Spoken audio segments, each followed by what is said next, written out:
Good evening. I'd like to welcome everyone to our broadcast right here on Restore Living with Roslyn Show. And of course, we have with us our very special guest, Miss Marcella Mollon-Williams. I'm doing wonderful today, Roslyn. Thank you so much for having me on your show. I'm delighted that you're here, that you accepted our invitation. It's such a blessing. And like I said earlier, it is a divine privilege to have you. And so we just want to thank you for what you do. And we're going to get into that in just a moment. But first of all, what we're going to be talking about today is about generational wealth. And then I believe we're talking about financial literacy and generational wealth and building in that sense. But today, specifically, the pillars of holistic wealth building. So we want to introduce Ms. Mollon-Williams, and then you can tell us a little bit about yourself. First of all, I think you said that you're an entrepreneur, a licensed behavioral financial advisor at Legacy Builders, and of course, you have a talk show. It's called Tea Time on Tuesdays, or Tea Time Tuesdays. Of course, for our viewers, you hail from, I believe, originally from Trinidad and Tobago. And so, of course, we are very proud of your accomplishments. And if you want to tell us a little bit more about yourself and introduce you to our viewers today. Sure. You've kind of put it out there. I own a business. I'm the co-founder of Legacy Builder Group, which is a family-owned holistic coaching and investment firm where we help families build wealth with purpose. And that's what we're about. It's a part of who I am, as you said, behavioral financial advisor. People want to know, what is that? They're usually fascinated when they hear that title, and really is a combination of traditional finance, psychology, and neuroscience, bringing it all together so that we can have a better understanding of how we can behave in a way to build wealth. It doesn't just happen because we want it. There are actions and patterns that have to move with it. So like I said, you probably heard the term success leaves clues. A lot of times those clues show up in our behavior. So that's why I focus on behavior.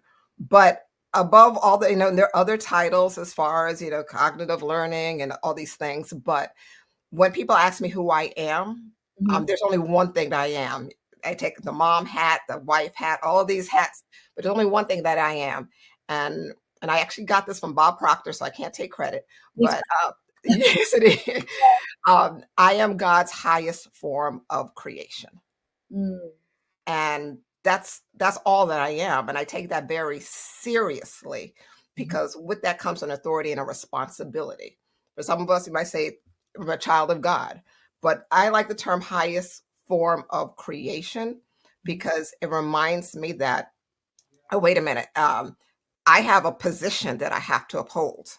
He's created a lot of things. God has created a lot of things, creatures and plants and this beautiful earth.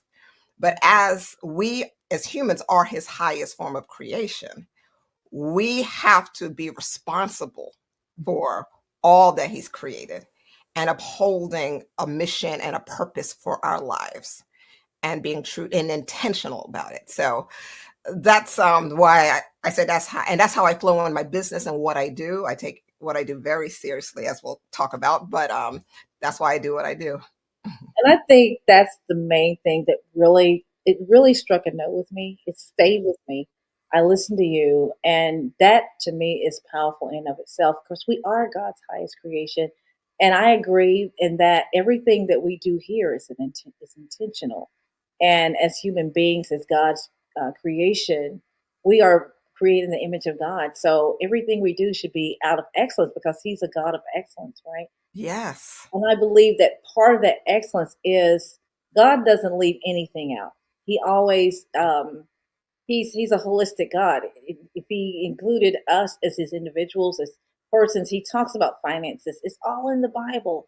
All of it about wealth, from Abraham to Solomon. There's so many things that we have found in scripture. So I think for me, we have a divine connection in that sense because I truly believe in family legacy and building wealth. And so the other thing is, I'm sorry, did you want to say something to Oh, that? no, go ahead. Yeah, I just said perfect. The divine connection is there. It's felt. It's the right place. So I feel like both here is divine.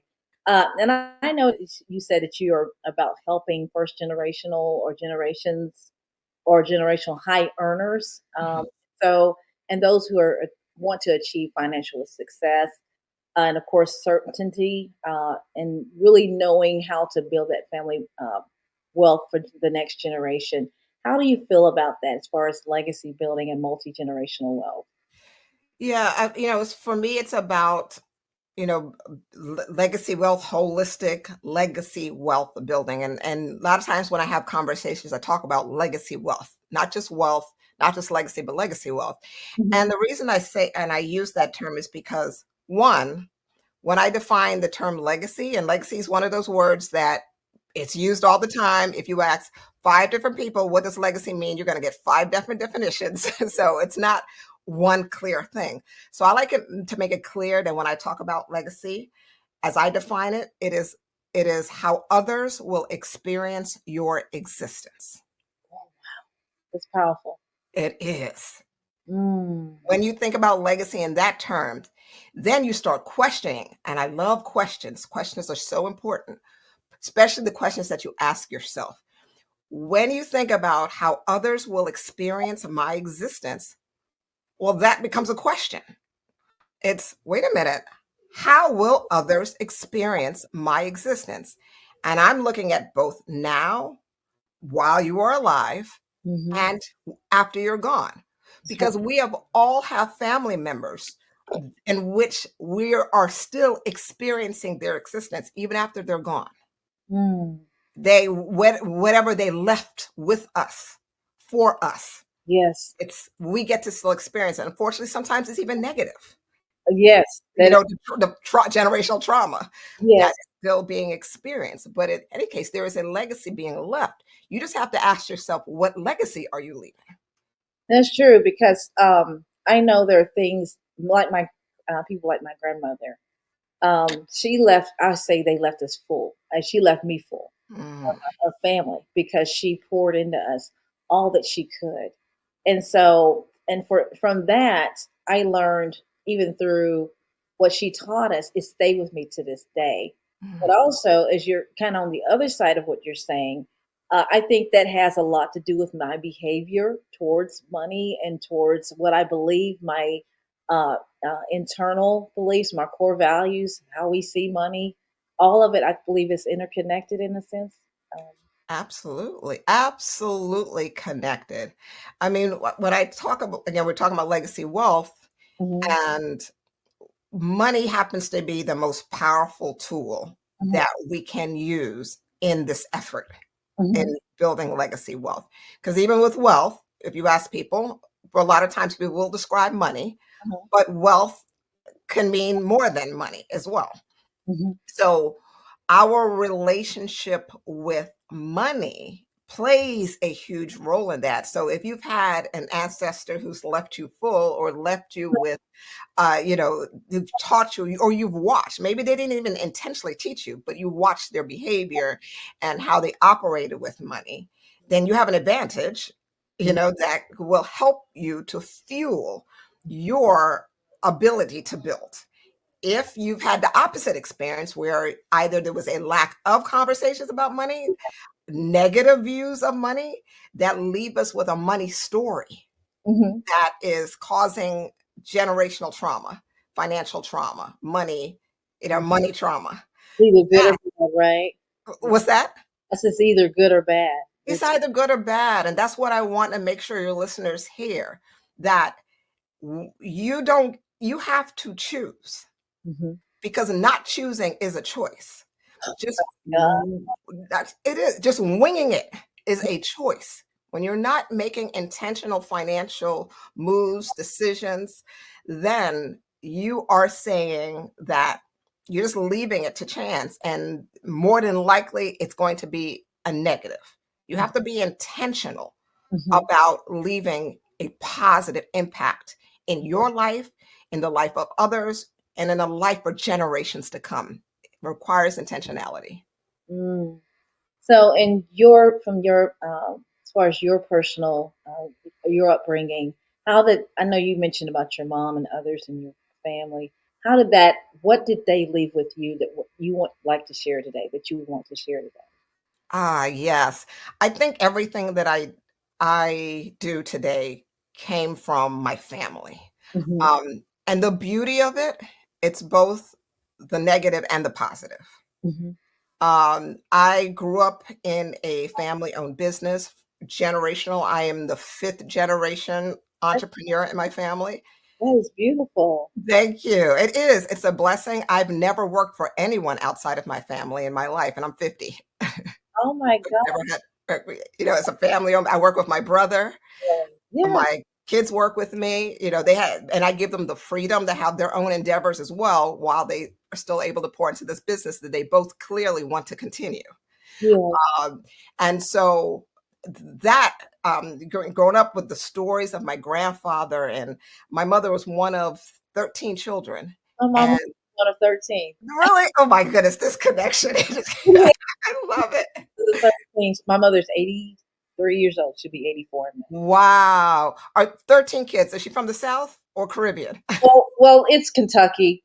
We call Oh, it okay. more Southerners than we are Northern. We're kind of in between. We got a little bit of both. Yeah, I just see the similarity between the South and the Caribbean when it comes. Exactly. Yeah, I can identify. We're more Southern. We cook Southern, more Southern. So Oh, okay. values are more Southern based. More Southern. Yeah. Okay.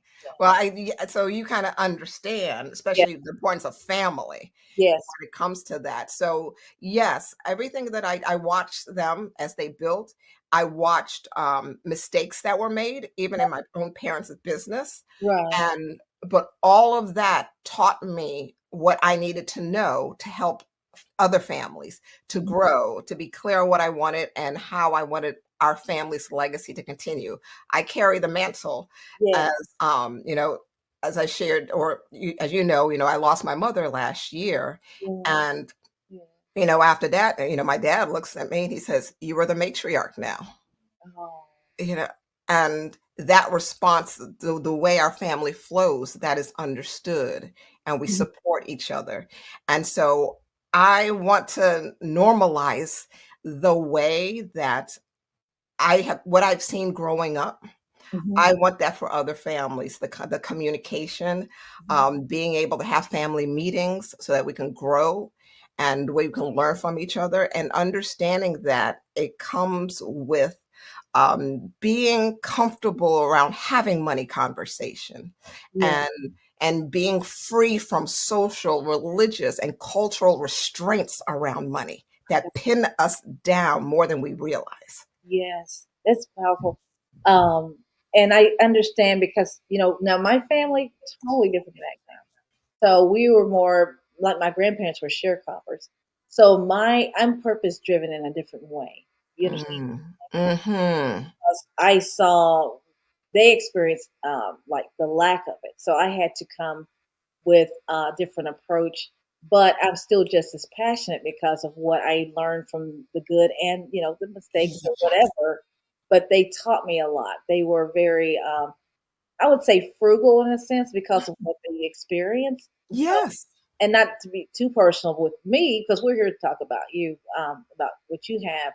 But we're all, I feel like, it's impacted us in many ways. So that my desire, I feel like, where we connect here today is that I want to impact my children and those beyond our generation. I want them to be millionaires and plus, or at least six-figure earners or more. However, God, but I want to be. I want to make that difference in their lives, and so Mhm. That's beautiful. experience. Um, Yeah, that's important. honestly, say they may have lacked somewhat with their children, but they taught us the ethic of hard work. We believe in working hard and just being responsible for our families. And I grew up in where there's love and our faith. Our faith was the bedrock for where we are today. So Mhm. I just want to add that, it's so important for us to recognize that whatever we experience that did not serve us, or we feel was a negative or a bad thing, yes, from past generations, mhm, as long as we can find the lesson in it yes, and use it to serve us now, then yes, mm, nothing's was wasted. That's right. That's Nothing was wasted because it's all a part of God's ultimate plan to take us to where He needs us to be to fulfill His purpose for our lives, to serve Him. Yes, and the thing also that I would like to say to that is that God has, I know for the past several years, and especially last year, God was dealing with me about possessing the land. I know my Mm, parents, they had a farm and, they had their own property.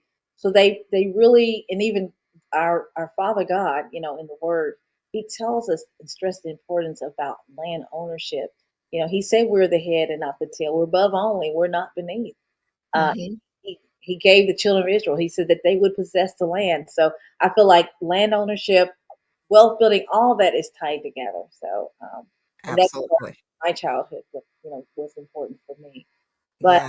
anything you want to say to that, or I mean, absolutely. You mentioned in the beginning, as far as how much money, wealth, prosperity is mentioned in the Bible. yeah, And there's we have an authority over this land.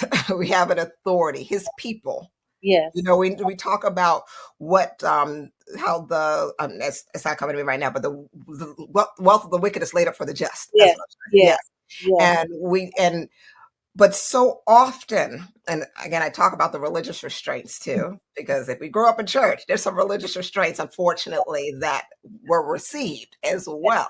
yes, And so, what we have to do is be able to understand He gave us this powerful tool called money. It was gold in the past. People use gold, silver, all these things, but it was abundance. The garden was abundance. yes, yes, It was abundance. And so we have to understand that we have the abundance that our authority has given us. He has given us all of this, yes, that we are not to fear money. mhm, Money is a terrible master, but an excellent servant. yes. That's the truth. It is the truth. It is what we need to fear is allowing money to become our master.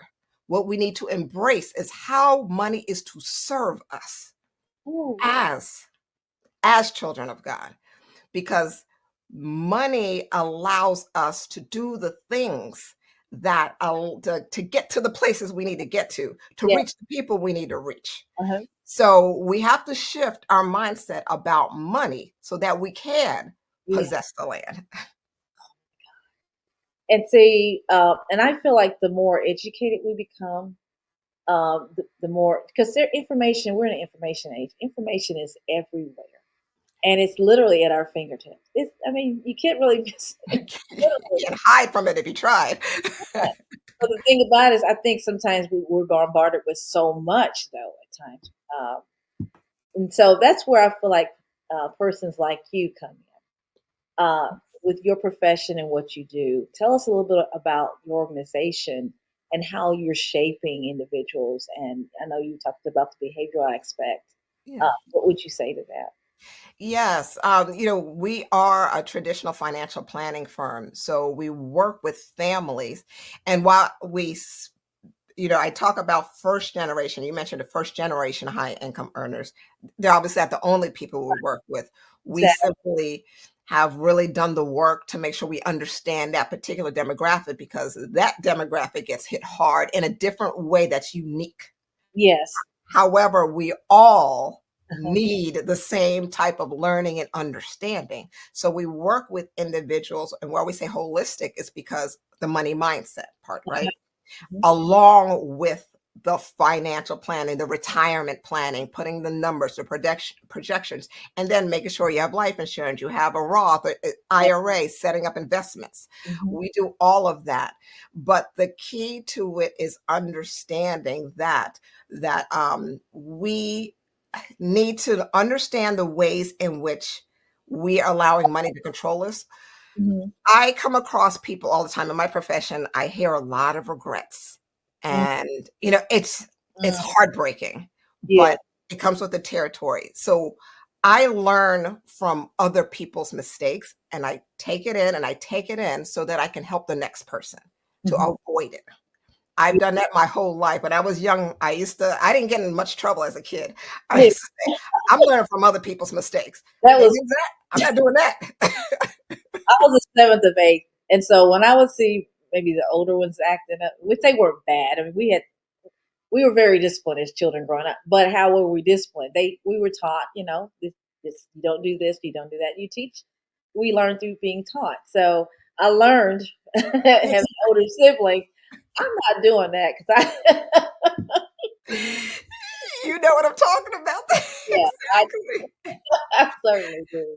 And I'm telling you, and that's what I try to do. Mark is my brother, my business partner. What we try to do is help others learn Yes, from, because we're all making financial mistakes. Oh, don't think just because I'm a financial advisor that I'm immune to it. I right. can just catch it faster or stop myself maybe before. But emotions play a very big role in the decisions that we make financially. And it's just, as long as you're human, you're going to deal with it. So we try to help people be aware of it, because we get so focused on making money. Mhm. Again, when money becomes our master, we chase it. We Uh-huh. fall for the next get rich scheme. I mean, there's no shortage of investment opportunities. There's no shortage of programs to teach you how to make a lot of money real fast. Right. But what we're not paying attention to is, what difference does it make if you make $100,000 if the next year you're just going to lose it all? That's so true. That is so true. And we're doing it all the time. I see it all the time. I see it all the time. I had a client last year that came to us, and she had a windfall, and she came ready with a plan. All her intentions were great. We had a plan set up for her. In 2 months, it was all gone. Oh, 6 figures, all gone. I have Before we could even implement anything, she got crazy. uh, but I've read about even like people who win the lottery, which I don't play the lottery, but I've heard where they said a lot of them lose it all within 5 years. I mean, Yes. millions, and so It's easier than we think. It's easier than we think. And if we don't have the discipline, mhm, the accountability, and the knowledge that we need to maintain it, mhm, to secure it, mhm. then it's almost guaranteed we're going to lose it. I mean, it really is that simple. Oh my goodness. It's really, discipline Mhm. is huge. Yes. Accountability is huge. Mhm. So that's what I help. And that's why I talk about health and wealth and all of these things. The same discipline it takes to maintain your health is the same discipline it's going to take to maintain your wealth. It's the same level of accountability. That's why people, when they have a trainer, when they're working out, they get a trainer or they get a group of people. Accountability. You need that level of accountability to stay on track. You need that level of accountability. Most people, not everyone, but most people need that level of accountability to stay on track financially. Same thing with health. Some people can just do it on their, they don't need the accountability. But Right. most of us, we need someone cheering us on along the way and make sure we don't eat that cookie or make that extra purchase. And it's like you said, it's all intentional. It's yeah, because it's our intent. Everything we do is intentional. Yes, yes. So we serve as the partners for our clients. Support, like it's like support group, accountability. We really serve to help to be able to sustain so that you can achieve what ultimately we want. We want financial freedom. We want certainty. We Mhm. want security. Yes. And for generations, on us legacy minded people, we want it for generations to come. Yes, 'cause Yeah. it's good that we are helping ourselves, but I want to see the difference down the line, like you're saying. Yes, but it starts with us. It does. It really does. And for some of us, we may be the game changer. We may not have seen it growing up, but we can make that difference between the generational. We can bridge the gap between us and our. Absolutely. And I call those people who we serve legacy leaders. They Mm. are the chain breakers, the generational curse shakers. Mm. Mm. Those are our legacy leaders. And we have a special program. We work with legacy leaders in a very special way so that, people like you who have the heart, they know it's like, I am creative. Part of my purpose on this earth Yes. is to create multi-generational legacy wealth in all areas, not just money, but teaching my kids how to make money, serve people, serve God, serve all these things. And so we created the family legacy experience for our legacy leaders to have the support, especially as a first generation high income earner. You're dealing with things that no one taught you before. That's true. And it's a different type of struggle that absolutely requires support. I'm grateful for you that you are able to help people with the blueprint that they need. But sometimes it's just it's not it's just a lack of knowledge, and then the other thing is just a lack of execution. You can have all the knowledge in the world, but if you don't know how to execute it or have a plan for it, that's a whole nother show. But we might have to have you back. Absolutely. Ooh, yeah, that's a lot you said right there. So you said you have a support group that you guys work with. I think I'm a part of your group. Oh yeah, you could call it. I didn't mention support group, but yes, we have a Facebook group where their community. Really, you can connect to us. We definitely encourage you to join our Facebook group. It's called First Generation Legacy Builder Group for First Generation Millionaires, and we speak for those who are millionaires and those who are not yet. We're speaking those things that are as though they were. So we are. That's what we're here to support. And then the best way to really stay in a know with us is to be on our mailing list so they can receive the updates. And if you go to learnlegacybehavior.com, that's Learn Legacy Behavior, we'll make sure that you stay connected with us. We have some wonderful things coming up soon. And so you definitely want to be in the know if legacy wealth is something that you feel you have been called to create for your family and to be the one that shifts the cycles, then we need to connect. We need to connect. Most definitely. And then, of course, that's how they can utilize your services. Is the information, I believe, is available. They want to call, or I think you said the website, they can go to that. Absolutely. Yes. LearnLegacyBehavior.com. You'll be able to connect there. You could also, I'm on Instagram, Facebook, all the places. It's not hard to find me. I stay in the know. Definitely. And I can attest to that. I thoroughly enjoy your program. It's a blessing. And for our viewers, definitely want to, get connected and just get connected. And, the group is available on Facebook and however the other ways that you can connect. I would encourage you to do so. But we do want to thank you, Miss Williams. We appreciate you for coming out and, just connecting with us here today. I've just been truly blessed by talking to you. And I'm sure our viewers can express the same,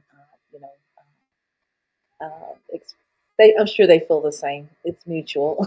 Thank you. I appreciate it, Roslyn. I'm grateful to have you as a part of our community and having me on the show. It's been a real blessing for me as well. Again, Ms. Williams, God bless you, and to everyone, be blessed. And I pray for all of you as you're building your family legacy, your wealth building, that God will give you success and that you will experience the abundance that God has always intended for all of us and our families. God bless you. We'll see you again soon. Thank you again. This program was brought to you by Hendrickson Legacy Group, where we're protecting the lives of those you love. And from the very heart of Atlanta, from all of us here at the Restore Living Network and Restore Living with Roslyn show, thank you for watching. We're celebrating Black History all month long right here on the Restore Living with Roslyn show. It's all about synergy. It's about collaborating, working together. The sky is the limit. We're talking about Black excellence. Greatness comes with a cost.